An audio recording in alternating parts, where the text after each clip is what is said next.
Welcome to the Table Podcast, where we discuss issues of God and culture, brought to you by Dallas Theological Seminary.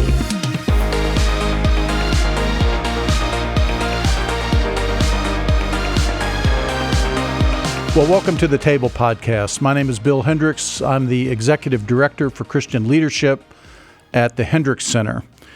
And in today's conversation, we want to return to the always important and incredibly vital matter of how one's faith applies in the workplace. Today, we're going to take up that conversation at a company-wide level and ask the question, is it possible to build a company that honors God? Is that even possible? And of course, we believe it is. And to show us a beautiful model of how that works, we're honored to welcome Dr. Al Erisman to the table. Al has not only become a legend in the faith and work movement, but he's also one of my valued friends and mentors. And I don't say that lightly. Al, I've never been with you when I don't think I've learned something from you. So I want to give you a warm welcome to the Table Podcast. Thank you so much, Bill, and thanks for our friendship. I really appreciate being with you. Well, thank you. I'm just so excited about today. Let me just give you a little bit of background on Al and what qualifies him to even speak into this issue. He spent 32 years at the Boeing Company. They make airplanes. And he ended up as the director for research and design for computing and mathematics. So by background, he's a mathematician, but we won't hold that against him at a theological institution. He taught at the School of Business at Seattle Pacific University, where he helped lead the Center for Integrity in Business. And that leads over into a magazine that he helped to co-found and is the executive editor for Ethics, ETHIX, Ethics Magazine, which is devoted to issues of business, ethics, and technology. And he's from Seattle, where he has helped to found a group of Christians in business called Kairos. I know Al from the Theology of Work project, where he is one of the founding members of the steering committee and also the co-chair of the board, theologyofwork.org, a wonderful set of resources to help you integrate your faith in your work. The reason that I asked Al to join us today is that several years back, he began a rather ambitious project to document a company called ServiceMaster and its history. And it eventuated in the book, The ServiceMaster Story, Navigating Tension Between People and Profit. So Al, right there in the subtitle, you kind of put your finger on the nub of a problem that has bedeviled capitalism, at least, since the beginning, really, this tension between people and profit. I know it sounds like an obvious question, but what is that tension? Or better yet, why should there be a tension between people and profit? Well, I think that often people think about profit as the driving goal of a business, and in so doing, people become a utility or a means by which that profit is generated. And another way of thinking about it is to recognize both of these together, people and profit, as being vital cogs that you don't pit against each other, but you work together in tension.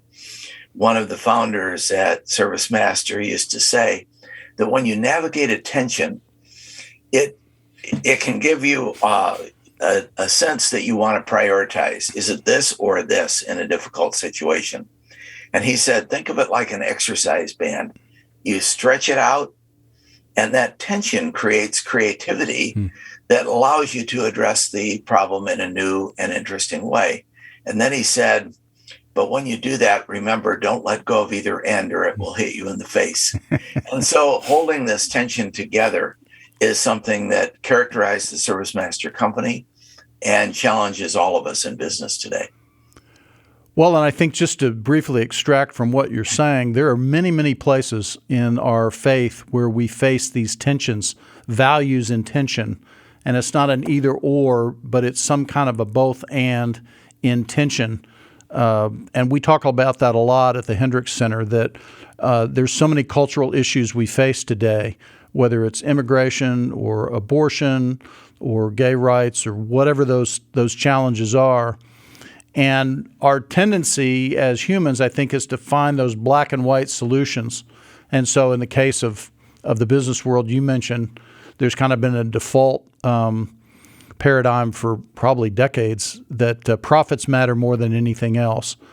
And what you and ServiceMaster are sort of introducing into the equation is, well, now hold on. Profits matter. And that's a good thing to say on a program like this, because we, as Christians, we tend to say, well, what about the people? But we do that sometimes at the expense of, what about the profit? And so that profit's legitimate, but then people also have needs. And so we've got those in tension, with one another. So the ServiceMaster story is essentially the history of the ServiceMaster company, which maybe I'm just speaking for myself here, but when I hear about, that's a history of a business, on the surface, that doesn't sound terribly exciting. And yet I know you were, once you kind of got asked, you said you weren't really looking for this assignment. You went into it with a great deal of excitement. How did you get involved in this project and writing it? So I've been friends with the fourth CEO of ServiceMaster and Chairman Bill Pollard for many years. And I've been involved in a number of projects with him. We were talking about one of the projects that he had been supportive of. And then he said, by the way, I have another question for you. There needs to be a book on the history of the ServiceMaster company, and you ought to write it. And I said, wait a minute now. I agree there needs to be a book on the history of the company, but I don't think I'm qualified. I don't have the time. But I would help you find someone. And he said, well, I have some things for you to read, and let's talk in 2 weeks. And when I talked with him in 2 weeks, I said, Bill, you stole real estate in my brain. I am so intrigued by this story. And I want to do it, but I want to do it under some carefully constructed conditions. One is you can't pay me because I don't want this to be a puff piece about you or feel obligated in any way in that sense.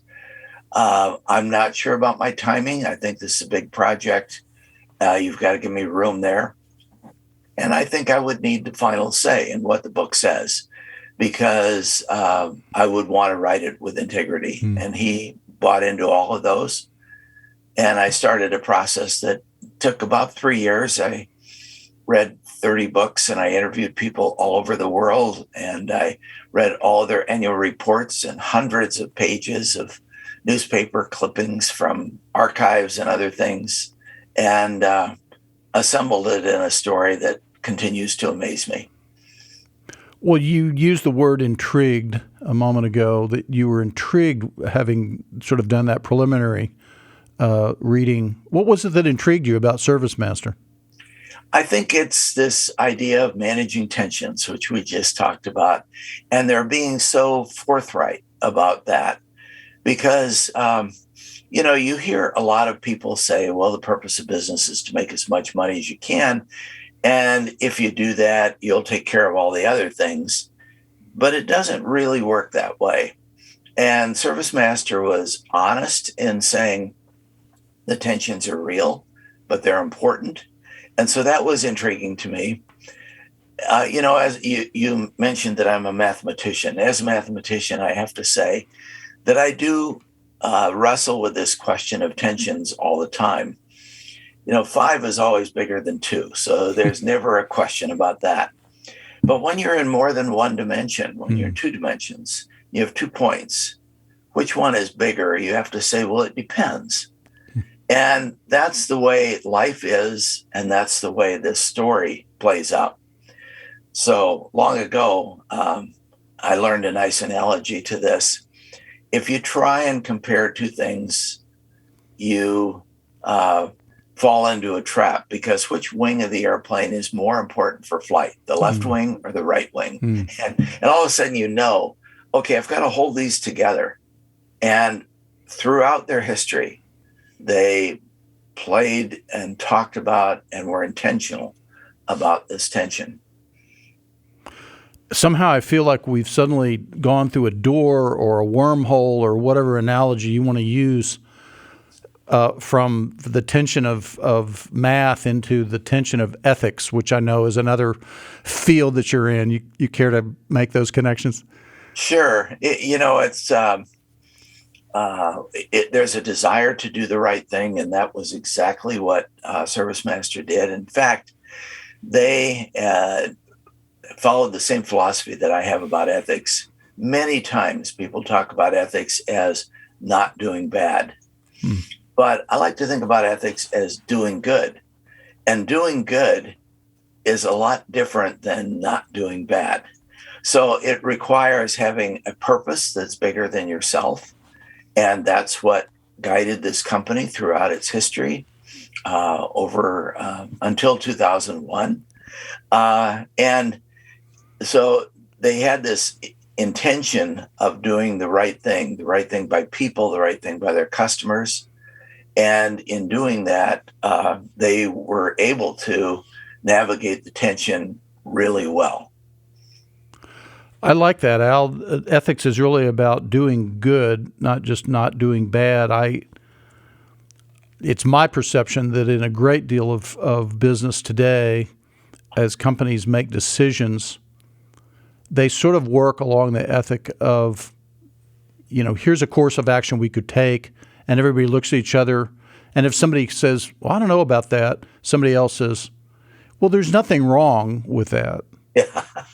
Right. And I've never known, integrity or character to be built on the foundation of, well, there's nothing wrong with that. Right. It's where does this take you? Yeah. And what is being accomplished? What is the mission? And mission was a really big deal for ServiceMaster.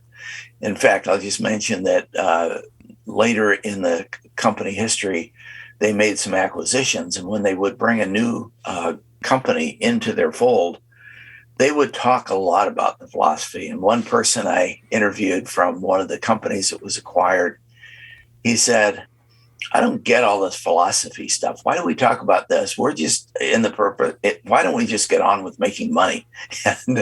And he said it took time, but he learned that the philosophy wasn't just esoteric stuff. It affected everyday decisions every single day. And so the reinforcement of this way of thinking was fundamental to the company.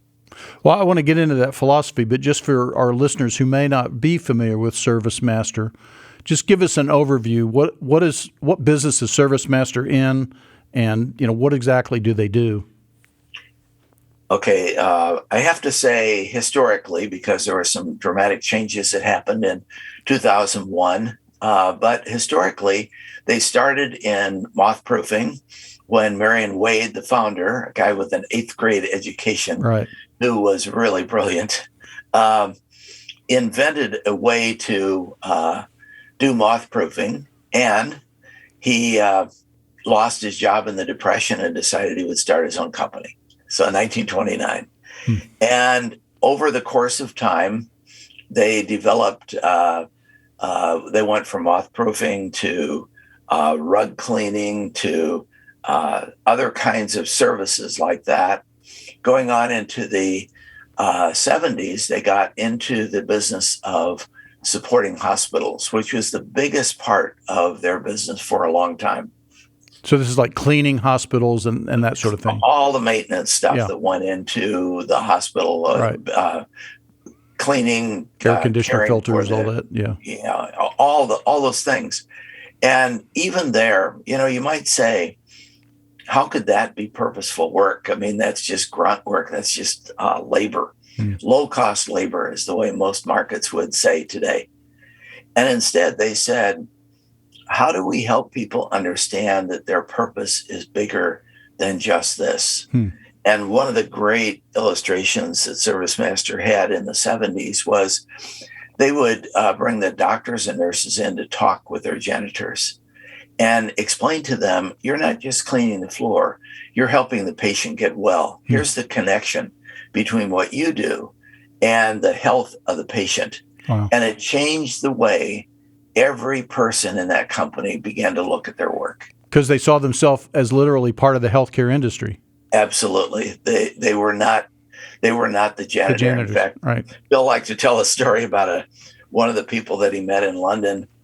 When she found out that he was the chairman, she came up and threw her arms around him and she said, "You've changed my life."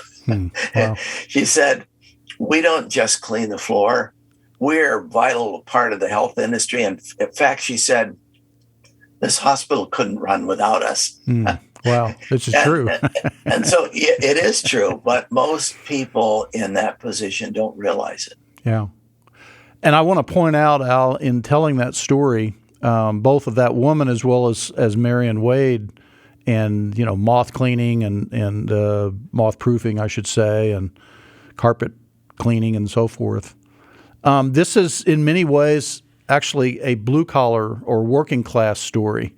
The faith and work movement, as you know, has kind of been accused at times of focusing too much on so-called white-collar work or knowledge workers or, people that are in the upper middle class and so forth. And, of course, that work matters as well. But this is a story of people really doing what we typically think of as the menial work or the lower work or the drudgery work, as you put it. But what Marion did, apparently, is help these folks see real dignity in their work, not by puffing them up, but actually showing the connection of how their work actually was vital to the larger enterprise of, in this case, healthcare or whatever. Correct. And when they got that understanding, it actually changed the way they thought about themselves, their customers, their work. And, a friend of mine used to say that if you treat people with love, dignity, and respect, they will work harder and your company will do better. And he always added, but if you treat people with love, dignity, and respect so that they will work harder, they will see through you in an instant. And so what I think ServiceMaster did is not only did they follow this philosophy, but they believed it and lived it. There's a story of Ken Hansen, who was the second CEO. He had retired. He was chairman of the board, and he was at a restaurant with some friends, and the waitress spilled a tray of food on the floor. And in an instant, he was down on the floor helping her clean this up. And they said to the waitress afterwards, "Did you know that this is the chairman of a Fortune 500 company?" But it was a way of life, and it affected everything that they did. So do you think part of that ethos came out of Marion Wade's own background? You said he barely made it out of 8th grade, so he wasn't college educated, didn't have an MBA or anything like that. This is, again, out of the depression, a pull yourself up by your own bootstraps story, and a guy who, was just trying to make a living for his family. But it sounds like, again, we sort of started this conversation with lofty talk about ethics and, business philosophy and all this stuff. This is a fairly simple man, as I understand it. In many ways, that would be true, but I see a wisdom in... Maybe I should say he was doing fairly simple work. Yeah. But, he got this idea of doing moth proofing. He said the only way a mothball will kill a moth is if you hit them over the head with it, because they have no sense of smell. But he said in discovery of this, through a series of circumstances, he found himself running a lab at Northwestern University for 3 months, inventing a new moth-proofing scheme. He later worked at another university for a period of time, inventing a new carpet cleaning scheme. And in the course of this, you understand that this guy was not a simple man at all. Not an unintelligent person. Right. But he had an encounter, and this really changed the life of ServiceMaster. It was in 1946, and he was doing moth-proofing in a home. It involved heating a substance, and it blew up on him, and he was in and out of the hospital for almost a year. The doctors thought he would be blinded. And when he began to come out of this, he said to God, "I've been a Christian all my life, but I've never associated that with my life in business." And he said, "I need to build that. I know you have something for me in this accident. Will you change the way I see everything?" And when he put that in front of God, that is when the company really began to develop this understanding.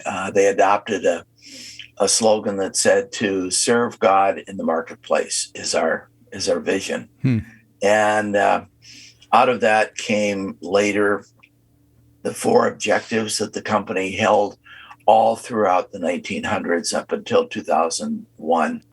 They had 4 objectives: to honor God in all we do, to help people develop, to pursue excellence, and to grow profitably. And Bill would always emphasize, in the course of thinking about these 4, the first 2 were end goals. These were the ones that made the company to honor God and to help people develop. And the pursuing excellence and growing profitably were the means by which they did that. So profit became a means to allow people to have an opportunity to grow and develop. And that philosophy grew directly out of the accident over a period of time through multiple leaders, and it became codified in the company. Well, I can't help but notice that those first 2, honor God in all we do and develop our people, they overlay perfectly, of course, with the 2 great commandments: to love God with all your heart, mind, soul, and strength, and love your neighbor as yourself. Yeah. So to build a company on that seems really, really amazing. Yeah, and to build a Fortune 500 company and have conversations with Wall Street and Harvard, and the Harvard Business School did a number of case studies on them. And Bill said, I always loved the opportunity of talking about that first objective because it allowed me to confront people with the question of God. And he told about the time when someone at I think it was at Harvard, said, why do you have to honor God in all we do? He said, well, it's an important part of who we are as leaders. It's not that we require all of our people to follow and love God. We hire Christians and non-Christians. That isn't the point. The point in explaining to honor God in all we do is it means we have the very highest sense of integrity. That is above what we can get by with, for sure. But it also means that every person is an image bearer of God, and we value every person. We don't stratify them. And all work has dignity. And so we don't demean any kind of work.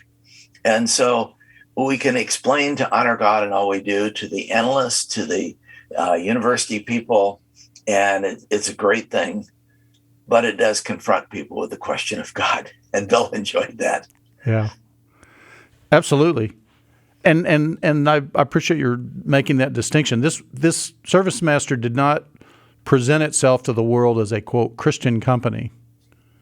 It Correct. was a company that happened to have Christ followers at the core who had a set of values that happened to be biblically based, and it was a way of doing business in a very rough and tumble business world.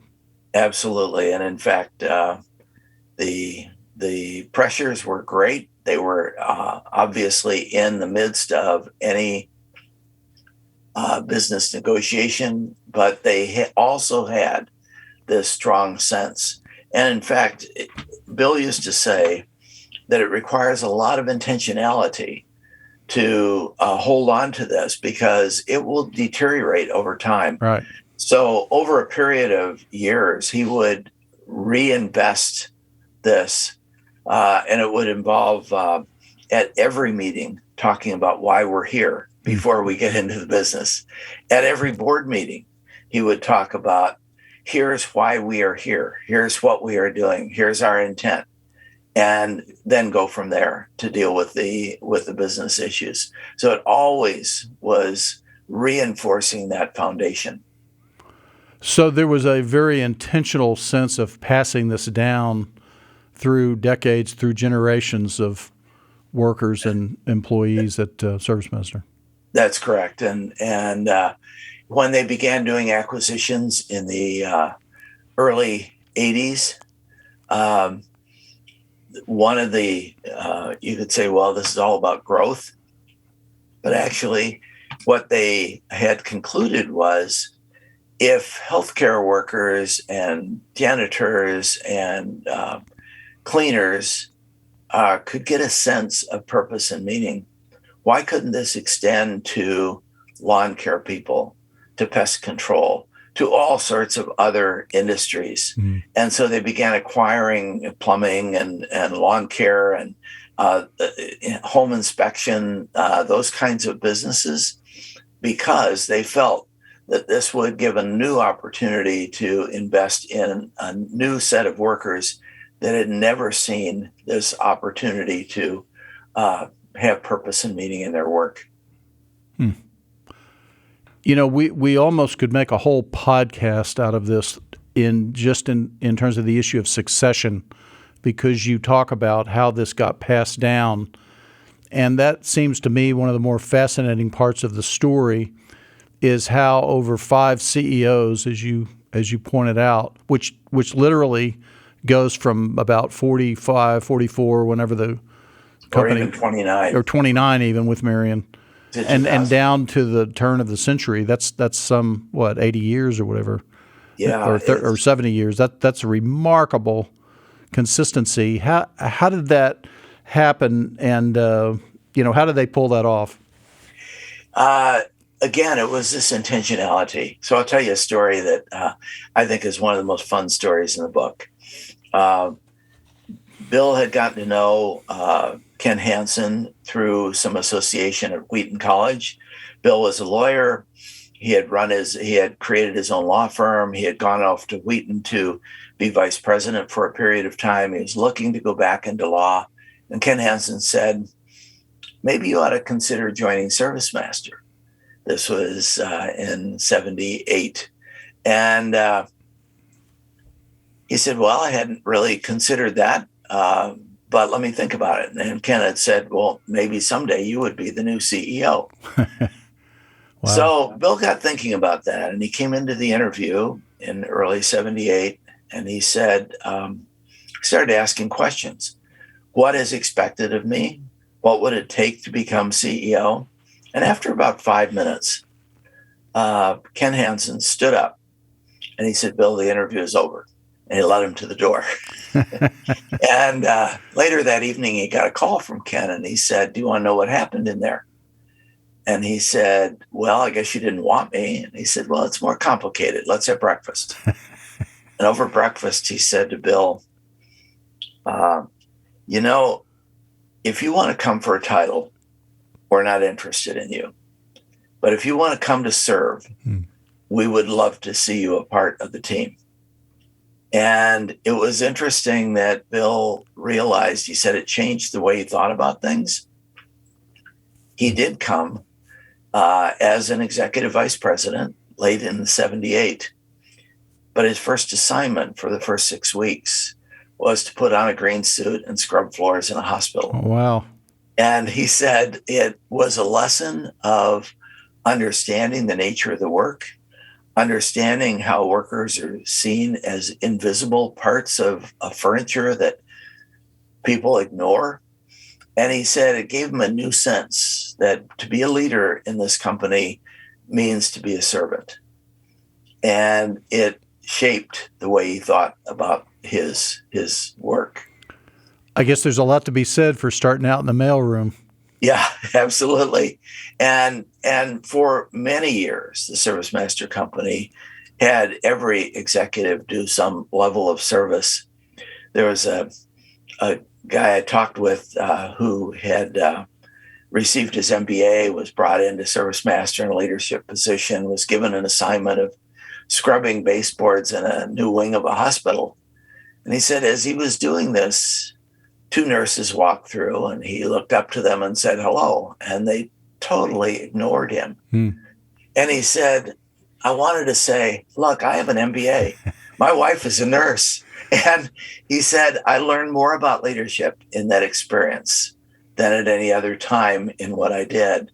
And it shaped who I was as a leader. And so by being intentional with their leadership, it enabled them to not get too far away from what it really meant to serve.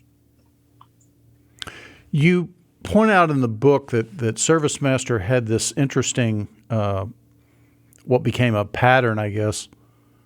So Marion Wade decides, I need a new leader. So rather than just pull him back or selling the company or whatever, he brings in Ken Hansen. And Ken comes in, but there's an overlap. Like Ken's now the leader. Like Marion lets him lead, but Marion's there when Ken needs a backup, when Ken needs advice, when Ken needs perspective, when Ken needs prayer, whatever. And there's a conversation that's going on there. And then Ken has his tenure, and then in comes Ken Westner. Yeah. And Ken Hansen does the same thing. He's kind of there, but in the background and letting the new Ken, make decisions, et cetera. And there's what you call a tiling effect, sort of a shingles on a roof, I think was how you put it. Yeah. Tell us more about that. That sounds fascinating. Yeah, it is fascinating because, often when a new leader comes in, there's a tendency for the old leader, if they're still around, to interfere. Yes. And how do you kind of let them go? And at the same time, there's the other tension is for the new person to say, I'm going to establish my mark. I don't want to talk to them. But they had this relationship that they did call shingles on a roof that actually worked over a long period of time, where Ken Hansen recognized that Marion Wade was a whole lot better at persuading a customer. So he would bring in his chairman and say, tell us about this business. But Ken Hansen was much better at closing a deal than Marion Wade was. Marion Wade was a nice guy, and he sometimes would be regarded as naive by business people. And Ken Hansen could come in and close the deal, and they would recognize their own gifts, and it was a mutual thing. And the same thing happened with Ken Westner. The same thing happened with Bill Pollard. In fact, Bill Pollard said that one acquisition that he was doing, it was a very delicate, long journey that they had taken. And right near the end of the deal, he took a call from Ken Hansen, who said, I'm not sure about this deal. And a colleague that I interviewed was in the room when that call came in. And he said, my tendency would have been to say, wait a second, you were way too late. We're all the way down at the end.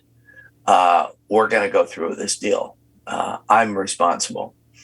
And instead, Bill spent an hour with him talking through the deal, why he thought it was a good idea, and engaging him in a way that was a long investment, but proved to be very valuable as they together stabilized something.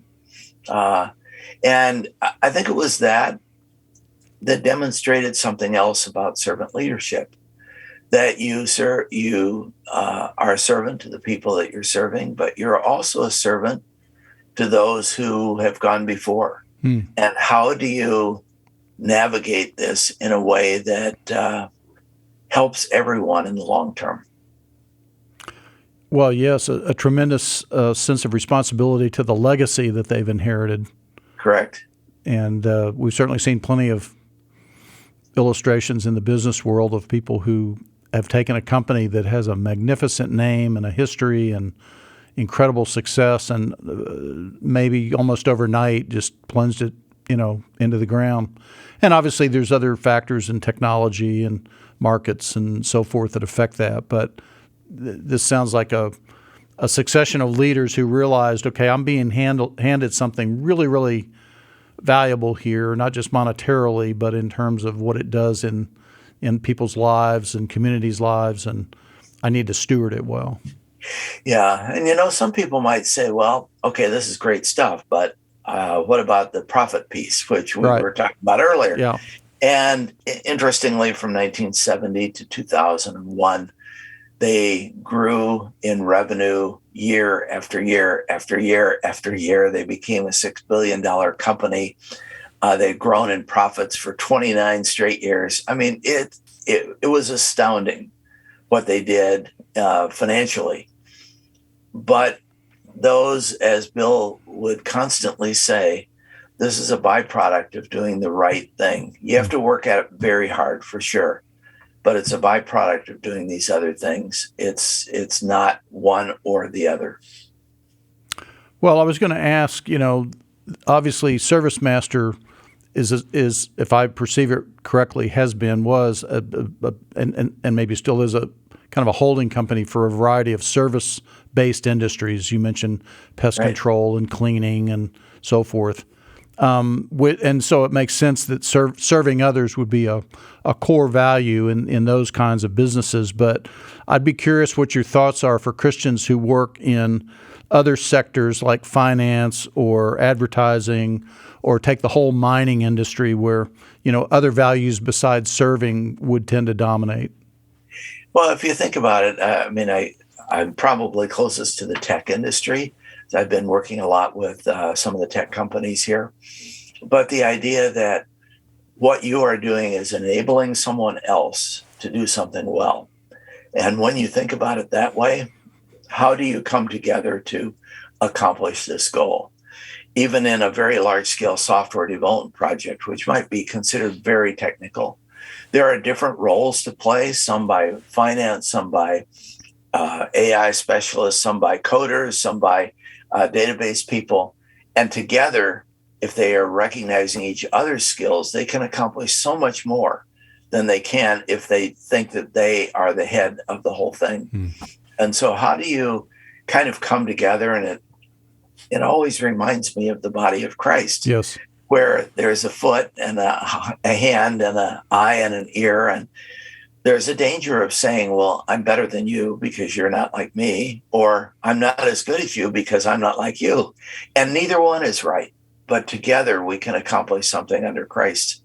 And I think this is true of any business, that as you begin to recognize the value and contribution of others, it will really make a difference for the whole company.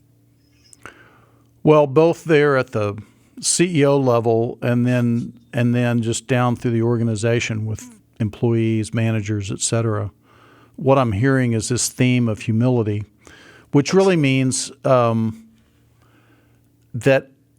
I'm not thinking about myself first. Right. I'm thinking about what do I have to contribute to the other people, whether they're a customer, a coworker, a vendor, a competitor. Like what am I contributing here? What am I giving? And yes, I have my own, interests, and I need to steward my responsibilities well and pay attention to where my career is going. That's all legitimate. That's part of that tension.